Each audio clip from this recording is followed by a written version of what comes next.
This is probably the worst thing Block Tales has ever made. As we all know, Block Tales Demo 5 has just released, and with it came a bunch of new content. However, that's not what I want to discuss today. Today, I want to discuss this badge, and just how poorly thought out it was. For those of you who don't know, Proof of a Hero is a badge you can obtain by evacuating 10 civilians while traversing Trinity.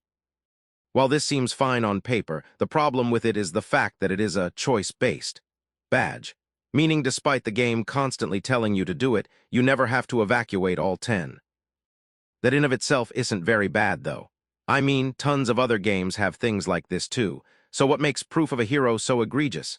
It's the fact that it's placed in the mid-game, a whole 4+ hours into the story. Not to mention the fact that you have to actually beat Demo 5 for the game to register that you evacuated all 10. So if you never decided to spend time evacuating civilians or your game was bugged, which happened to a surprising amount of people from what I've seen personally, beat Demo 5 and then look at the badge page to see what you may have missed, you realize that you now have to spend 4 hours on another save just to get the badge. That is horrid game design. If you want a good example of something like this done right, look at Hollow Knight. The game placed a run-changing decision with saving Zote with achievements attached to it in the early game. So that way players who wanted to get an achievement for saving Zote or not, they don't have to drudge through hours of gameplay just to get it. That's basic quality of life. And then they did a similar thing later in the game.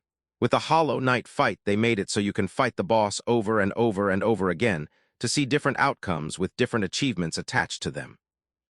And that was my only complaint about Demo 5. Don't take this video as me dogging on the creators. Developers are people too and make mistakes all the time. It is important that we give them fair criticism so we can see the games we love become even better than we thought they could. And with that, thank you for watching.